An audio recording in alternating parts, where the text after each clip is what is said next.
The film starts with detectives Mike Lowry and Marcus Burnett speeding through the streets of Miami with other cops following them.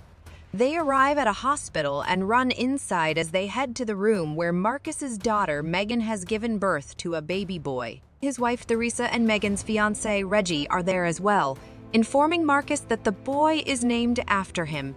He proudly holds his grandson. In a Mexican prison, inmate Isabel Aretas is muttering an incantation that draws a guard's attention. Isabel grabs a knife off the guard and stabs her, with the other inmates jumping in and stabbing her to death. Other guards take Isabel outside, only for her son Armando to help her kill off all the other guards. He frees her, and they return to their home to plot revenge on behalf of her late husband Benito, with Mike being their intended final target. Armando goes to the docks to pull out a crate filled with money with intent to work with other gangsters. But these gangsters try to screw him over and take the majority shares of the money. With their guns drawn on Armando, he retaliates by stabbing everyone rapidly. He then orders the remaining men to step up if they wish to work loyally under his family. A crook named Lorenzo Rodriguez, aka Zuelo, joins him. Mike and Marcus's fellow officers, including Captain Howard, gather at a bar to celebrate Marcus becoming a grandfather.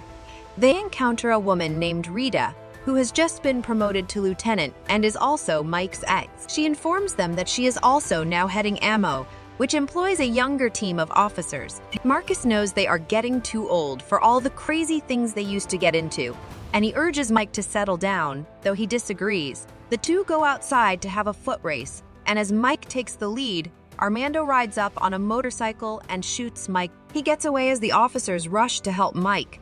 Mike is in critical condition. Marcus prays to God that Mike be saved, with the promise that Marcus will never bring any more violence into the world. Rita and Howard then order ammo.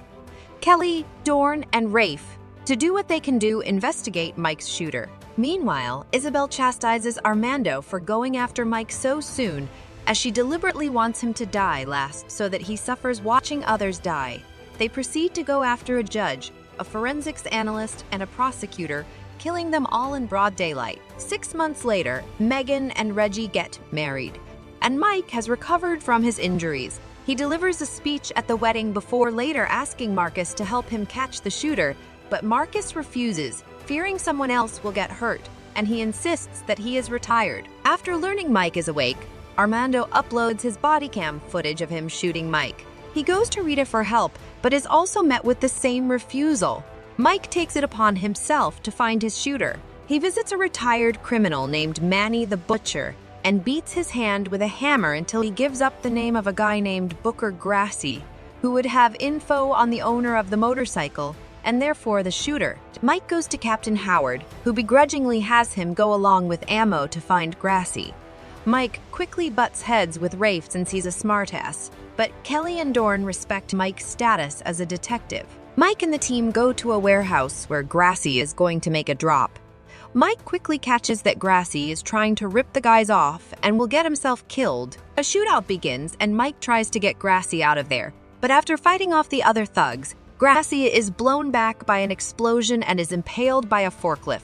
He dies before Mike can get any info out of him. Marcus gets a call from a snitch named Carver Remy, who claims that Armando is following him and trying to kill him. He asks Marcus for help, who then tries to contact Mike, but he ignores Marcus since he sees him as a quitter. Eventually, Mike picks up and joins Marcus in going to find Remy, but once they get to his hotel, Remy's body hits Marcus's car. Mike runs into the hotel and fights Armando, managing to pull his mask off but finding himself stunned when he sees Armando's face. He manages to get away. Mike later joins Howard at a game, where the two bond as Howard expresses his genuine concern and care for Mike. As they are leaving, a bullet strikes Howard in the throat. Armando and Zuelo are behind it, but since Mike knows he is in plain sight, he pulls Howard away and stays behind a car, giving Armando no clear shot. Mike tries to revive Howard, but he dies. After his funeral, Marcus officially decides to join Mike in catching the shooter. Mike and Marcus go off to find a shady broker named Picante Jenkins for a lead on their shooter. They enter Jenkins' motel room where he is coked out of his mind. Marcus tries to appeal to him on a personal level, but it only gets him punched hard. Ammo soon comes in, with Marcus having called them, and they taste Jenkins to the ground. After getting Jenkins' files, they recognize Zuelo and plan to track him next. The team goes to a club where they find Zuelo. After attempting to arrest him, he runs for it, and the team must fight his goons. Mike and Marcus hop on a motorcycle and sidecar, with Marcus having to break his promise to God and use a machine gun to fight off the incoming thugs. They ride into the streets to pursue Zuelo, who then attempts to board a chopper ladder. Mike runs off and latches onto the ladder as well. Armando shoots Zuelo off to get a better shot at Mike.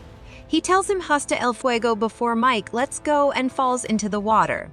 Back at headquarters, Mike has Dorn look up files based on the phrase Armando said. Mike realizes Isabel is behind all of this.